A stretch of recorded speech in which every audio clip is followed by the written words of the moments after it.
again, and there's always a great fear for a filmmaker when you come back at the end of the screening and there is nobody in the hall.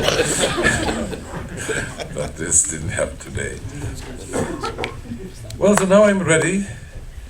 If you need me to answer any questions, I would be happy to do that.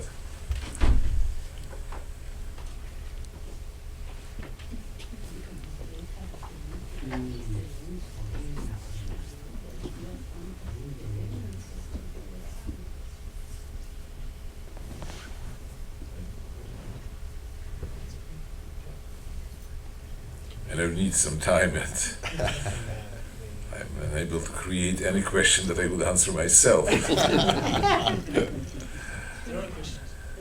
Yes, please. How did you decide that she should have a moment of conversion at the end? Well, that's an expression of my deep hope that every human being has some positive potential, and even very evil people dream about becoming better human creatures. That's an expression of my hope. It is arbitrary. I don't believe that anybody is condemned forever on this earth, and that I hope that in all of us there is some desire to be converted, to be a believer. And believers, the real believers, they usually create some sort of desire that other people would like to be like them, because I think they should be always more in peace with themselves. Thank you very much. It's a lovely answer. Thank you. What is the... Yes, I have a question. How accurate of a response is it from that the Italian father did to the son? Is that a normal response? I wasn't expecting that. The rejection, the complete rejection. What the Italian father you mean? Angelo. Well, Angelo's father is not present in this story. Oh no! No, it was her. It was her Catherine's father. Yes. And that's. He took the role as if he was his, Well, he's presented. I present him as a person who is a rationalist and a non-believer. And what is in the credits, because that's the credits of the film, is the rest of the stage play I've written, and all the stage plays about this conflict between daughter and father. So then it was a bit more elaborated, and the father, who didn't care very much for his daughter, but never wanted her to become a nun. It was an insult for him, and it was enough to create one-act play, which in fact I filmed for television. So there are more arguments and more play, but the intention was the same: to stop her from doing something what he considered an insult to the reason. Because if you are non-believer, you think that being a nun is to waste your life.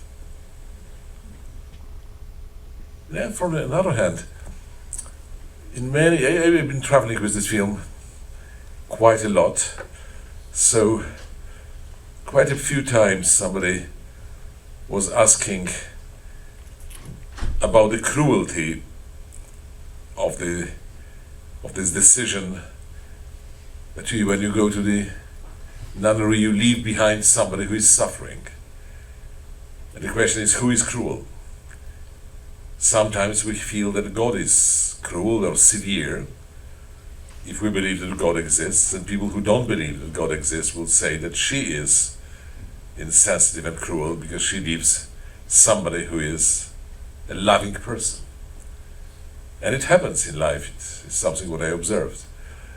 When the bigger love takes place of something what was love but was a smaller one. It is painful, there's no doubt about it.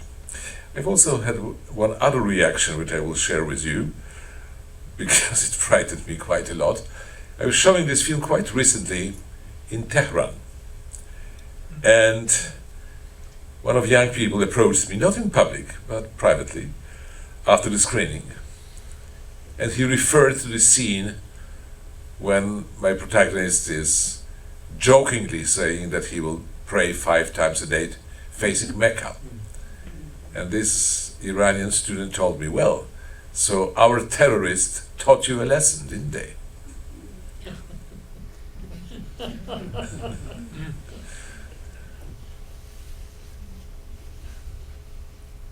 Is there any other question or comment?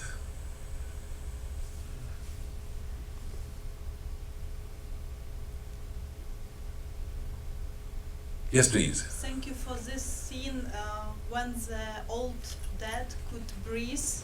It's like a miracle. And I Yes. think everybody in this hall was like, when there was that blackout, everybody was like grasping together with the son. So what happened to the father? And thanks for the good ending, really. Yes, this is the only optimistic thing, but to me it is also sounds so it makes me always surprised that God appears where we don't expect him to appear. By the way, you mentioned blackout, and this film was shown, well, not 2 months ago, in Sicily, in Syracuse, on open air. It was opening the film festival of Syracuse, of Ortigia. And after 15 minutes of the screening, there was a real blackout. So people with cell phones started to walk away, and then electricity came back. So they came back too, most of them. So when the film blackout appeared, I got applauses. Somebody thought probably that I provoked the cut of electricity.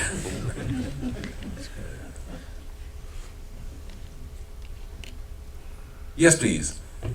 At the end, when they show that Tasha finally does feel that she's called to be a nun, I just thought it seemed very ironic that while she is devoting her life to her faith, that in doing so she has left Angelo to lose his.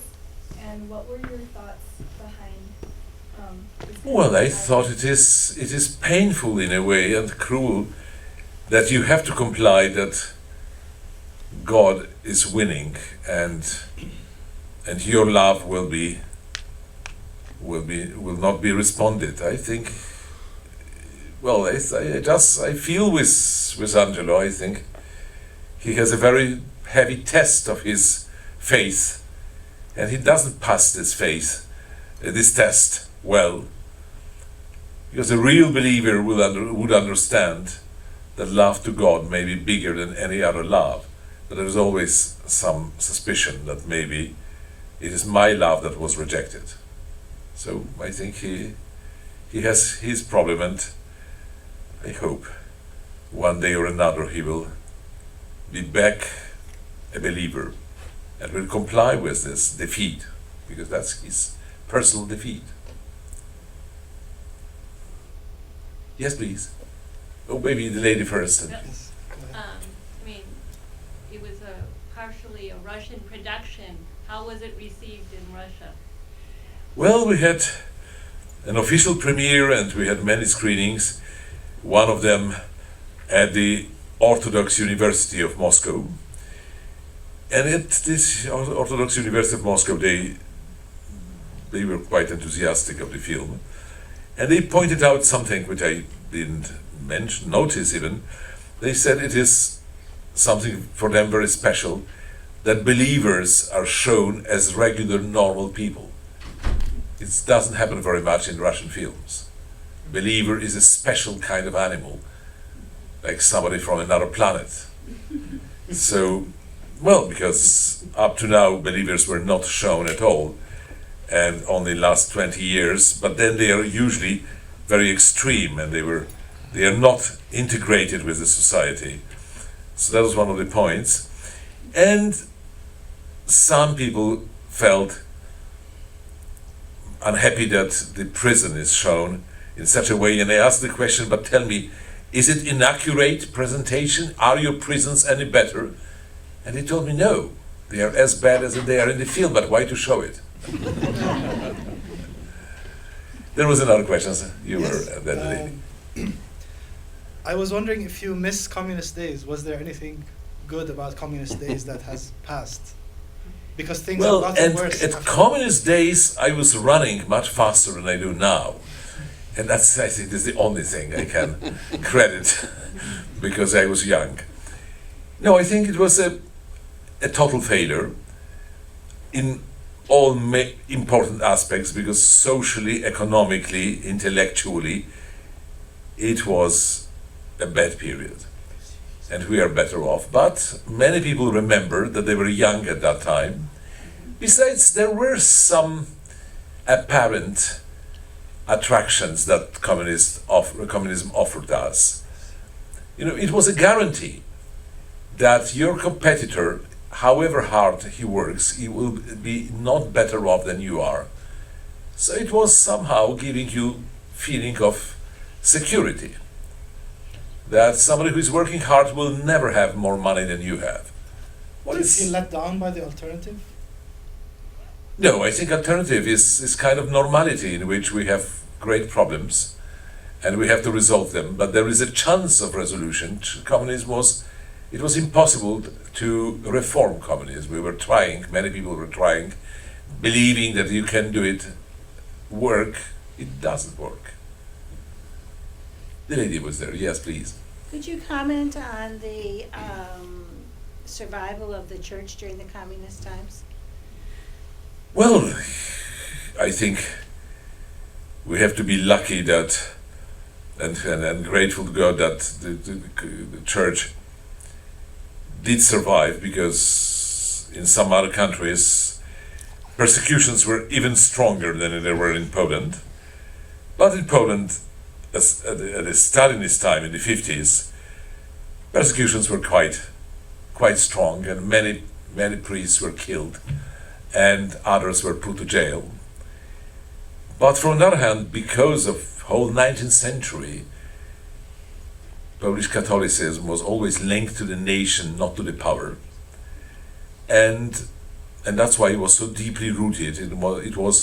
Church was on the side of people, and that's why it survived so well.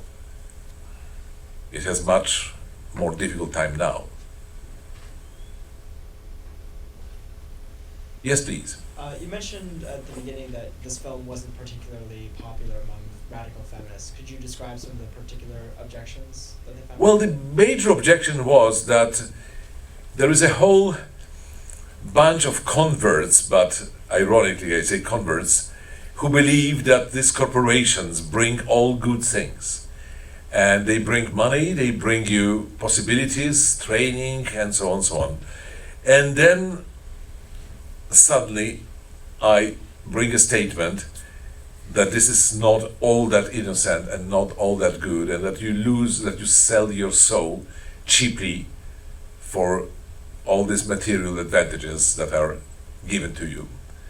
So, well, in writing, there were quite a few statements, articles against the film, saying that this woman in the corporation, she's a positive character, and she was shown as a caricature because in reality she is better than men, she is tougher than men, she is more consistent than most men are. So she is a good person to be shown as a positive character, and she is not shown as a positive character. They liked her. I didn't. We may have time for one more question. Sure.